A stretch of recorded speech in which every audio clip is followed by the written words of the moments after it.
Ready start. महोदय, paragraph. आपले तारीख नसलेले पत्र मिळाले.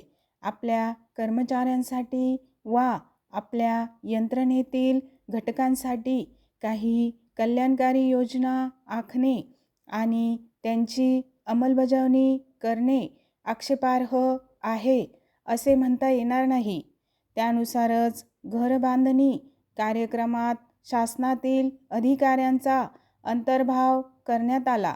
केवळ शासनातच नव्हे तर विविध उपक्रमांत आपल्या कर्मचाऱ्यांसाठी संबंधित घटकांसाठी कल्याणकारी उपायांचा अवलंब करणे ही प्रशासनाची नेहमीची बाब आहे.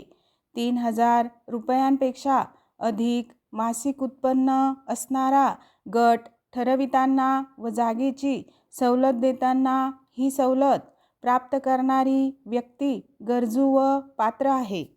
याबद्दल कसोशीने व निकष लावून तपासणी केली जाते. याशिवाय त्यांच्या सहकारी संस्थांच्या सदस्यांवर अनेक बंधने घालण्यात आली आहेत. घर एकदा प्राप्त झाल्यानंतर ते दुसऱ्याच्या नावावर बदलता येणार नाही. बदलीच्या कारणास्तव अथवा इतर काही कारणास्तव काही कालावधीसाठी अशा सदस्यास हे घर वापरावयाचे नसेल तर हे इतर कोणालाही भाड्याने देण्याचे अधिकार देखील या व्यक्तीला नसतात. अशा परिस्थितीत घर त्या व्यक्तीला शासनास सुपूर्द करावे लागते. शासन त्या कालावधीत मुंबई येथे येणाऱ्या गरजू अधिकाऱ्यांना ते घर भाड्याने देत असते. या पद्धतीनुसार वरील निर्बंधांमुळे प्रत्यक्षात देण्यात आलेल्या या घरांचा अंतर्भाव शासनाकडे उपलब्ध असलेल्या शासकीय निवासांत होतो व त्यामुळे शासकीय अधिकाऱ्यांच्या निवासाची व्यवस्था करण्यास ते सोयीचे जाते. यावरून हे स्पष्ट होईल की या जागेच्या किमतीसंबंधी जी भीती व्यक्त करण्यात आली आहे ती कल्पित आहे.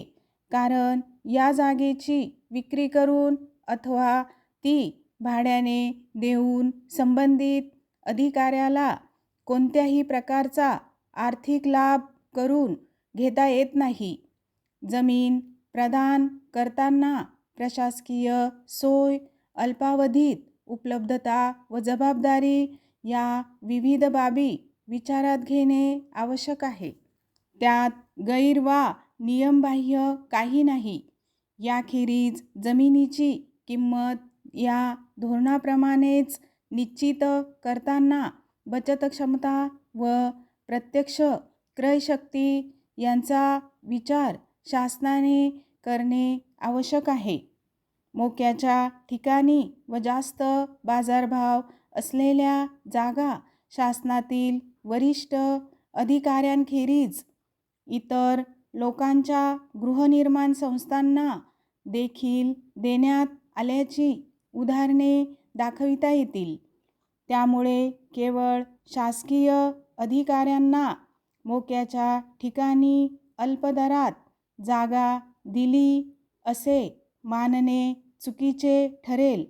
या खुलाशाने आपले समाधान होईल अशी अपेक्षा आहे. आपला स्टॉप.